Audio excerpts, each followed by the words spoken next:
I didn't raise my voice when the CEO's son told me my role was being restructured, and I should pack my things to leave the company. I didn't argue. I didn't ask for time. I didn't defend the work I'd spent years building.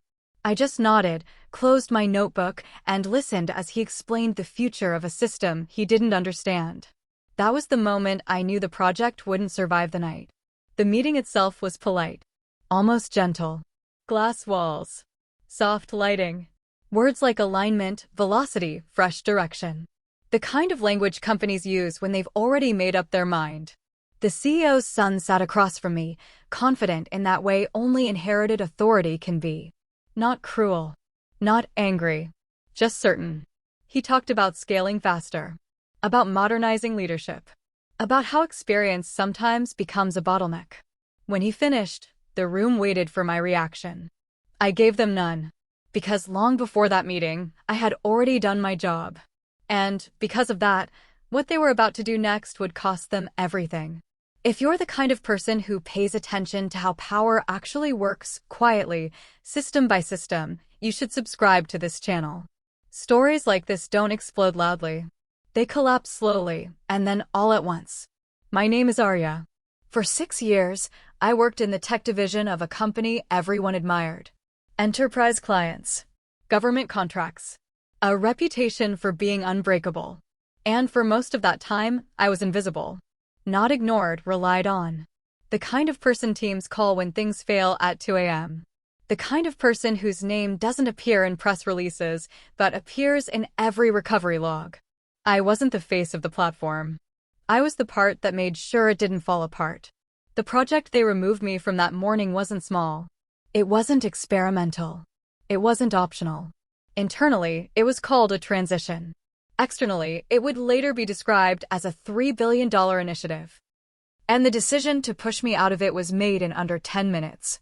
What no one in that room realized, what no one had bothered to check, was that the system they were so eager to move forward with had already been finalized. Not in code, not in slides, but in authority. And authority, once logged, doesn't disappear just because someone stops looking at you. That misunderstanding would become the beginning of the end.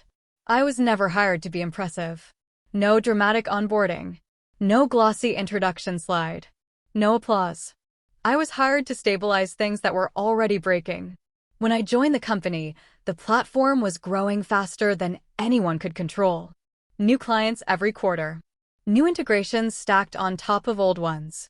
Features layered like paint over cracks. From the outside, everything looked solid. From the inside, it was fragile. That's where I came in. My role wasn't glamorous. It lived in documentation, permission layers, escalation paths, internal systems no one mentioned during demos. I worked on the parts of the platform that didn't show up in screenshots. The parts that decided what could move and what couldn't. Most people think tech companies are powered by innovation. They aren't. They're powered by constraints, rules, approvals. Dependencies that exist for one reason only, to stop bad decisions from becoming disasters. I built those constraints. Not loudly. Not with credit. Quietly. Carefully. Permanently. By the 3rd year, people stopped asking what I did. They just assumed things would work. When something went wrong, it wasn't panic that followed. It was a message. Arya, can you take a look? And I always did. Late nights. Weekends. Holidays where my laptop sat open beside untouched food. I wasn't angry about it. I understood the role. Invisible systems don't earn praise. They earn trust. But trust has a flaw. It makes people forget you're there. As the company grew, leadership changed. Executives rotated in and out. Titles inflated. Egos followed. The CEO's son arrived during one of those transitions. Fresh degree. Confident smile. Introduced as forward-thinking leadership. He didn't ask what I did. He didn't need to. People like him assume systems are automatic. That rules appear on their own. That guardrails exist because someone else worries. He focused on vision. On speed. On moving fast and correcting later. Correction, he believed, was optional. I'd seen that mindset before. It always ends the same way. Still, I said nothing. I kept working. Because what I was responsible for wasn't performance. It wasn't features. It wasn't growth metrics. It was authority flow. Who could approve what? Who could move data? Who could initiate external processes? And who couldn't, no matter their title? Those decisions had been finalized years earlier. Documented. Audited. Signed off during quieter times when no one was trying to impress investors. I wasn't guarding the project. I was guarding the right to move it. And when the CEO's son decided experience was slowing things down, when he decided leadership needed fresh energy, when he decided my role could be absorbed, he didn't remove a person. He removed visibility. The system didn't notice. It kept waiting for the same approvals, the same confirmations, the same silent checks. And it would continue waiting, whether they remembered me or not. At the time, they thought they were simplifying things. They weren't. They were loosening a thread they'd never seen. The decision didn't come by email. It came in person. Late afternoon. That quiet hour when offices start pretending the day is over, but no one's really gone yet. I was at my desk when I felt it. That subtle shift in the room. The way conversations lower when someone important is walking past. I looked up and saw the CEO's son standing with someone from HR. No clipboard. No folder. Just practiced calm. He smiled the way people do when they've already rehearsed what they're about to say. "Arya," he said, "do you have a minute?" I closed my laptop. The room we stepped into wasn't private enough to be respectful, but not public enough to cause a scene. Glass walls. Muted transparency. HR spoke first. They said my role was being sunset. That the company was streamlining leadership. That my responsibilities had already been redistributed. The CEO's son watched me carefully while they talked. Not to see if I was angry. To see if I would argue. I didn't. When HR finished, he stepped in smoothly. "This isn't personal," he said. "It's about momentum." Momentum. The word people use when they don't want to explain consequences. He paused, then added, almost kindly, "We'll need you to pack your things and hand in your badge before end of day." There it was. Not tomorrow. Not next week. Now. I nodded. Not because I agreed, but because I understood what was really happening. This wasn't about performance. It wasn't about redundancy. It was about optics. Experience looks heavy when someone young wants to feel fast. I stood up slowly. Around us, keyboards kept clicking. People kept pretending not to notice. That's another rule of corporate life. Everyone watches, but no one witnesses. I packed my desk carefully. Notebook. External drive. A framed photo I'd forgotten was even there. Each item felt oddly neutral. Like I was clearing space, not leaving. When I reached for my access card, HR cleared her throat. "Security will escort you out." Not harsh.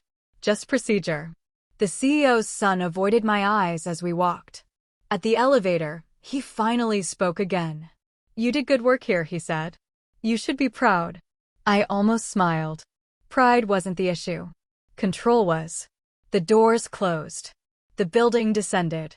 And with every floor we passed, something interesting happened. Nothing broke. No alarms. No alerts. No frantic messages. The system didn't react to my absence at all. Because systems don't recognize faces. They recognize permissions. Outside, the air felt colder than it should have. I handed over my badge.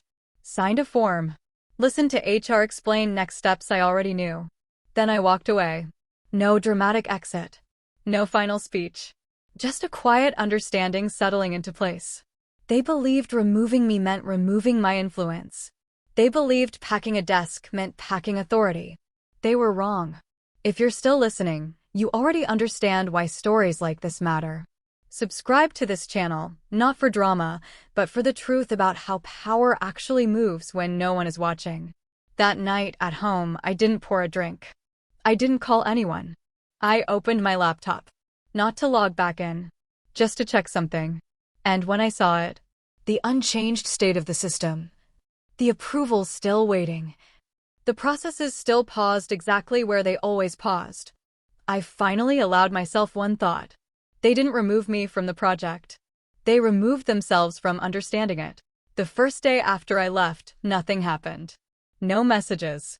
No calls. No sudden urgency. That's usually how people misread silence. They think silence means acceptance. They think it means defeat. In corporate life, silence is often mistaken for compliance. I let them keep that belief. I didn't log into old systems. I didn't reach out to former teammates. I didn't correct the internal announcement that framed my exit as a mutual decision. I stayed quiet on purpose. Silence gives people room to move. And when people move without resistance, they reveal what they were planning all along. Inside the company, momentum returned quickly. The CEO's son took control of meetings I used to attend quietly. He spoke more than necessary. He smiled more than he listened. Leadership loves that kind of confidence. It looks like certainty. He reassured executives that everything was under control, that the transition was seamless, that the platform was ready to move into its next phase. No one questioned him. They rarely question people who speak in conclusions. I heard about it secondhand. A former colleague messaged me 2 days later. "Your name came up," she wrote, "but not the way you'd expect." They were referring to my work as legacy architecture. Something solid, but outdated. Useful, but no longer essential. That word again. Essential. People only realize what's essential when it stops responding. Still, the system remained calm. No outages. No failures. Which gave leadership exactly what they needed: confidence. The CEO's son pushed forward. External partners were looped in. Preliminary timelines were shared. Investors were told the project was entering execution. That's when pressure arrived. Not internally. Externally. Clients started asking questions. Not dramatic ones. Not accusations. Simple questions. Approval checkpoints. Authorization flows. Compliance confirmations. The kind of questions that don't sound threatening until no one can answer them. Inside the company, teams scrambled quietly. Not panicking yet. Just checking. Who signs off on this now? Which group owns this handoff? Is this cleared for external deployment? Questions moved sideways instead of upward. No one wanted to admit they didn't know. That's another corporate rule. Uncertainty travels horizontally until it explodes vertically. The CEO's son dismissed the concerns. He called them growing pains. He told people to keep moving. And they did. Because authority was visible, even if the foundation wasn't. Meanwhile, I stayed off-grid. Not hiding, just unavailable. I cooked meals slowly. Went on long walks. Let my phone sit face down. I wasn't waiting for a call. I was waiting for alignment. Systems don't break when you remove people. They break when people try to move without permission. And that takes time. By the end of the week, the first deadline slipped. No announcement. No explanation. Just a quiet adjustment in a shared document. That was the moment I knew they'd felt it. Not the impact. Just the resistance. A friction they couldn't quite name. If you've ever watched a large machine try to move against a locked joint, you know the sound. It doesn't scream.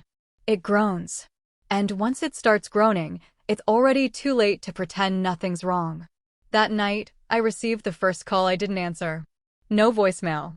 Just a missed call from a number I recognized.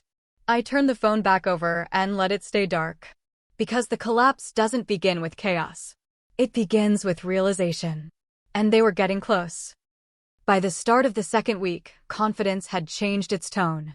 Not publicly. Publicly, everything was still on track. But internally, the language shifted. Words like alignment quietly disappeared. They were replaced with words like dependency, verification, pending. The first blockage showed up in a place most people ignore. A handoff. A simple transition point between internal readiness and external action. On paper, it was routine. The kind of step that usually takes minutes. This time, it didn't move. Someone tried again. Then again. The request sat there unchanged. No error message. No rejection. Just waiting. Inside the company, that's the worst kind of response.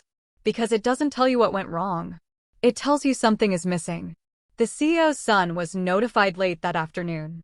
Not as a problem. As an inconvenience. He waved it off. Probably a permissions lag, he said. Let's not slow momentum. Momentum again. That word has a way of turning caution into disobedience. Teams worked around the blockage. They created temporary paths, manual steps, workarounds that looked efficient on slides. But every workaround created another dependency. And dependencies multiply quietly. By midweek, the blockage had spread. One approval stalled another. One unanswered question delayed 3 more. Still, nothing dramatic happened. That's how these failures grow. They don't arrive like explosions. They arrive like paperwork. Meanwhile, external partners began following up. Not aggressively. Professionally. They asked for confirmations that should have already existed. Sign-offs that should have been automatic. Inside the company, no one could find them. They searched documents, shared folders, old emails. They found fragments. But fragments don't move systems. Authority does. Someone finally suggested reaching out to me. Not officially. Quietly. A message appeared on my phone from a former manager. Short. Careful. Hey Arya. Hope you're doing well. Quick question, do you know who owns final approval on the external deployment pipeline now? I read it once. Then again. I didn't reply. Not because I was angry. Because the question itself answered everything. They didn't know. And if they didn't know now, they wouldn't know in time. That evening, a second deadline slipped. This time, it couldn't be hidden. Partners noticed. Timelines were adjusted externally. The word delay entered conversations. That's when concern arrived. Concern doesn't sound like panic. It sounds like people speaking more carefully. The CEO's son scheduled more meetings. Longer ones. He asked for updates instead of assurances. He started listening instead of talking. Too late. Because systems don't respond to urgency. They respond to authorization. And authorization doesn't care how important you are. It only cares whether you're allowed. By the end of that week, something else happened. Investors asked to review progress. Not the presentation. The process. That request landed like weight. Processes are unforgiving. They don't respond to confidence. They respond to documentation. And documentation has memory. That night, my phone rang again. This time, there was a voicemail. I didn't listen to it. I didn't need to. The tone had already changed. They weren't asking how to move faster anymore. They were trying to figure out why they couldn't move at all. If you're still here, you can feel it now, the shift. Subscribe to this channel because what happens next isn't about revenge. It's about what happens when a system finally refuses to cooperate. I sat at my kitchen table and opened a notebook. Not to plan retaliation. To observe. Because once a system locks itself, there are only 2 outcomes. Either someone with the right authority intervenes, or everything stops. And by then, the choice usually isn't theirs anymore. Investor scrutiny doesn't arrive loudly. It arrives politely. A calendar invite. A subject line that says progress review. A meeting that suddenly includes people who don't usually ask questions. That's when the CEO's son lost control of the story. The first review call started the way all confident calls do. Slides. Roadmaps. Reassurances delivered with a practiced smile. He spoke about momentum. About alignment. About minor delays that were already being resolved. Then the questions started. Not about vision. About process. Who had final authorization for external deployment? Which approvals were still outstanding? What contingency existed if timelines slipped again? He answered the first 2 confidently. The third one lingered. He promised a follow-up. After the call ended, the room didn't clear right away. That's how you know something's wrong. People stayed seated. Laptops stayed open. No one rushed out. The CTO spoke first. Can we map exactly where the approvals are stalling? That sentence changed everything. Because mapping exposes gaps. And gaps don't respect hierarchy. Teams pulled records. Audit trails. Old sign-off documents. They found approvals that ended abruptly. Processes that paused without explanation. No errors. No denials. Just waiting. Someone finally said it out loud. Is there a missing authority? Silence followed. The CEO's son frowned, not angrily, confused. He assumed authority followed titles. It doesn't. Authority follows decisions that were made long before anyone thought to look. The legal team was looped in next. Carefully. Formally. They reviewed the stalled points not as technical issues, but as obligations. Compliance doesn't care how late you are. It only cares whether you're allowed. The answer came back slowly. Then clearly. There was a final authorization layer tied to the project's external movement. Not assigned to a department. Not assigned to leadership. Assigned to a role. A role that hadn't been reassigned. A role that hadn't been revoked. A role that still existed, even if the person didn't. That was the moment urgency turned into fear. Meetings multiplied. Emails stacked. People spoke faster but said less. Someone suggested bypassing the process. Legal shut that down immediately. Not without exposure, they said. Exposure. That word landed harder than delay. Because exposure doesn't mean inconvenience. It means liability. The CEO's son asked for options. There weren't many. The system wasn't broken. It was doing exactly what it was designed to do. Stop movement without consent. And consent had a name. Mine. That realization didn't reach me directly. It didn't need to. I could feel it in the rhythm of the days. The pauses between calls. The careful wording of messages I still wasn't answering. The shift from confidence to caution. They weren't asking how to move forward anymore. They were asking whether they still could. That night, I finally listened to the voicemail. It was short. Measured. Respectful in a way it hadn't been before. "Arya," the voice said, "we need to talk." I closed the message without replying. Not yet. Because by then, this wasn't about conversation. It was about acknowledgement. And acknowledgement always comes after understanding. If you've made it this far, you already know what's happening. Subscribe to this channel if you want stories where power doesn't shout. It waits. By the end of that week, the investors requested documentation they'd never asked for before. Full authorization chains. Original sign-off records. External deployment permissions. The kind of request that freezes rooms. That was when leadership finally understood something fundamental. This wasn't a delay they could explain away. This was a wall. And walls don't respond to confidence. They respond to keys. The project didn't stop all at once. It stalled. Quietly. Officially. The notification came early on a Monday morning. Not dramatic. Not urgent. Just a system update sent to the wrong people at the wrong time. An automated notice flagged the project as pending external authorization. That phrase alone wouldn't have meant much to most employees. But it meant everything to the partners who received it. Because pending doesn't mean delayed. It means unauthorized. Within hours, calls started coming in from outside the company. Not angry calls. Concerned ones. Procurement teams asked why timelines had changed. Compliance officers asked why approvals didn't match previous documentation. Legal teams asked a question no one inside the company was prepared to answer. Who currently holds final authority over this deployment? That question traveled upward fast. It bypassed managers. Skipped directors. Landed directly on executive desks. The CEO's son was pulled into a call he hadn't scheduled. No slides. No prep time. Just voices asking for clarity. He tried to explain it as a transitional issue. A paperwork delay. An internal reassignment that hadn't been reflected yet. They listened. Then they asked for proof. Not promises. Not intentions. Proof. That's when the room went quiet. Because proof lives in records. And records don't bend. Legal joined the call. They didn't speak at first. They reviewed. Then they asked the question everyone had been avoiding. Has the original certifying authority been formally replaced? No one answered. They already knew the truth. Replacement requires consent. Consent requires acknowledgement. And acknowledgement requires admitting a mistake. The project was officially marked on hold by noon. Not cancelled. Not terminated. Held. That distinction mattered. A hold signals risk. And risk spreads. By mid-afternoon, the hold triggered secondary reviews.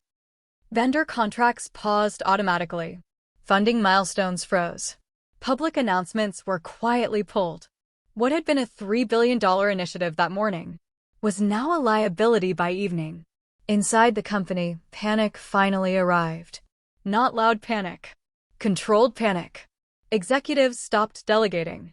They started asking. The CEO called an emergency meeting, not to assign blame, to locate authority. That meeting didn't include the CEO's son at first. It included legal, compliance, risk, and one empty line on the agenda. Certifying authority. That was the first time my role was spoken aloud in days. Not as legacy. Not as support. As a requirement. Someone finally said my name. And when they did, the room shifted. Because the question wasn't if they needed me. It was whether I would answer. The CEO's son joined the meeting late. He looked different. Not angry. Not defensive. Smaller. He asked what was happening. No one rushed to explain. That's what happens when confidence runs out. Legal spoke instead. They explained that without verified authorization, the company could not move forward without exposure. Exposure meant penalties. Penalties meant scrutiny. Scrutiny meant consequences beyond one project. The company's reputation was now attached to a stalled approval. And reputations don't wait. That evening, my phone rang again. This time, there was no hesitation in the voicemail. No distance. Just urgency. Arya, the voice said, this has escalated. I let the phone ring out. Not to punish anyone. But because escalation doesn't change facts. It only changes tone. And tone doesn't unlock systems. Authority does. If you're still here, you can feel it now. The moment when decisions made casually become permanent. Subscribe to this channel if you want to understand how quickly that happens. By the end of the day, internal dashboards showed something no one wanted to see. Revenue projections adjusted downward. Timelines turned red. And the words temporary hold began appearing in documents that were never meant to slow down. The project hadn't failed yet. But it had stopped moving. And once something that large stops, restarting it requires more than confidence. It requires permission. Money doesn't panic. It pauses.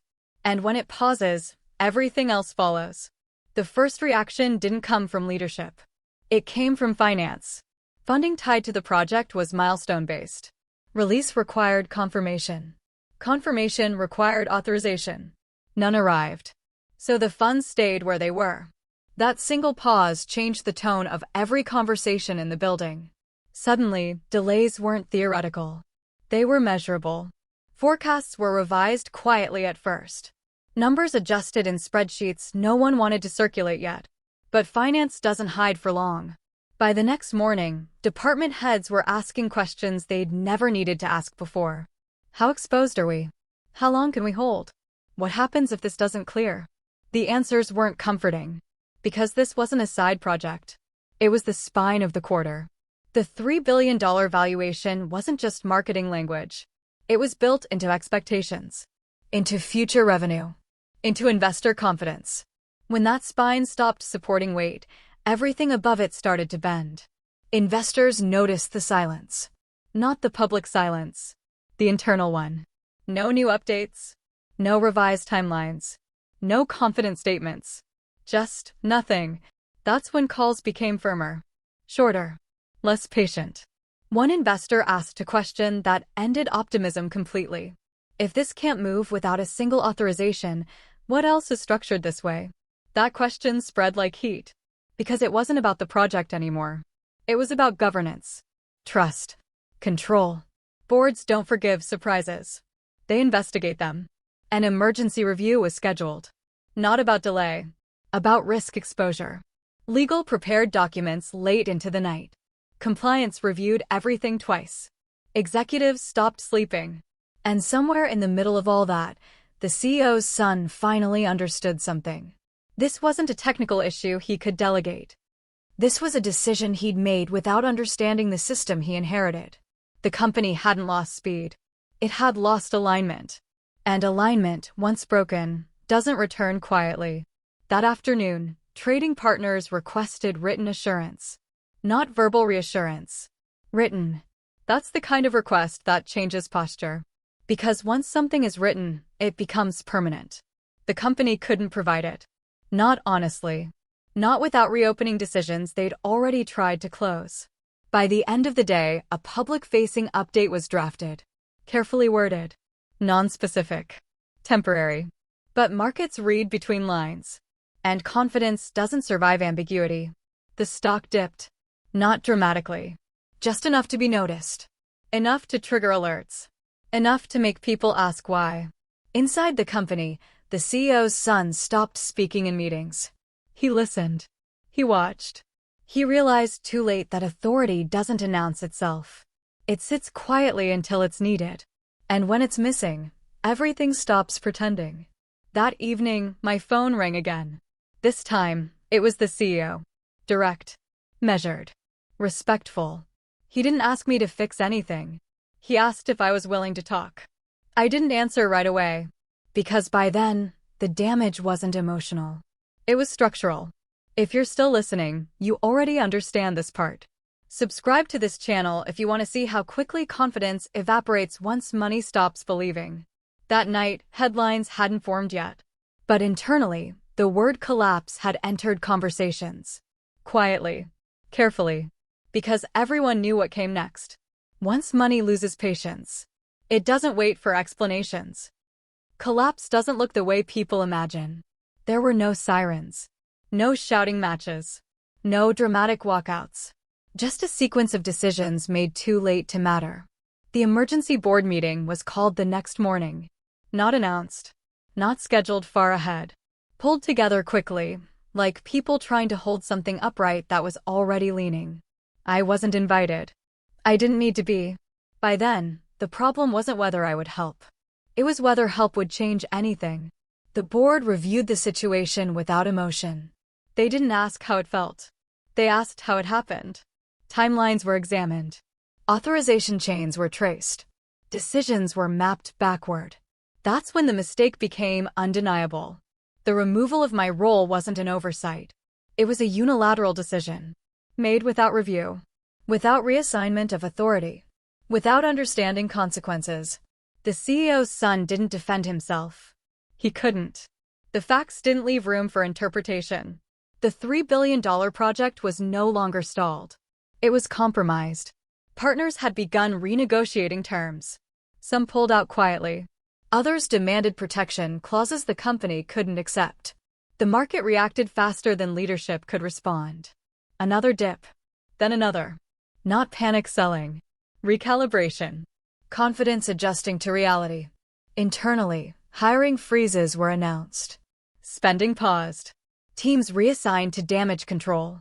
The project that was supposed to define the company's future had become the reason everyone was looking backward. By afternoon, the board made its decision. Not publicly. Privately. The CEO's son would be removed from operational authority. No press release. No scandal. Just a quiet reassignment that said everything without explaining anything. But that wasn't enough. Because the project couldn't be restarted quickly. Trust doesn't reset when leadership changes. Partners wanted assurance the system was stable. Investors wanted proof governance had changed. The company couldn't provide either without reopening everything they'd rushed to close. By evening, the word collapse wasn't whispered anymore. It was written. In internal forecasts. In risk assessments. In revised outlooks that cut deep. The company wasn't bankrupt. But it was broken. Its most ambitious initiative gone. Its reputation damaged. Its future uncertain. All because someone mistook silence for irrelevance. That night, I finally answered the CEO's call. Not to negotiate. Not to rescue anything. Just to listen. He didn't ask me to come back. He already knew the answer wouldn't matter.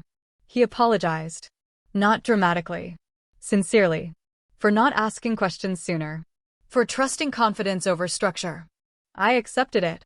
Because apologies don't fix systems. They just acknowledge them.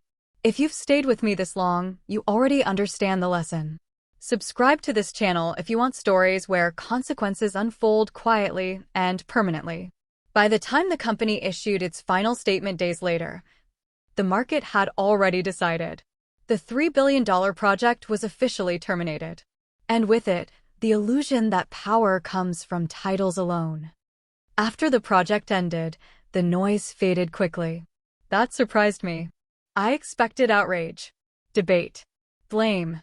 Instead, there was quiet. The kind of quiet that settles after something irreversible has already happened. The company moved on the way companies always do.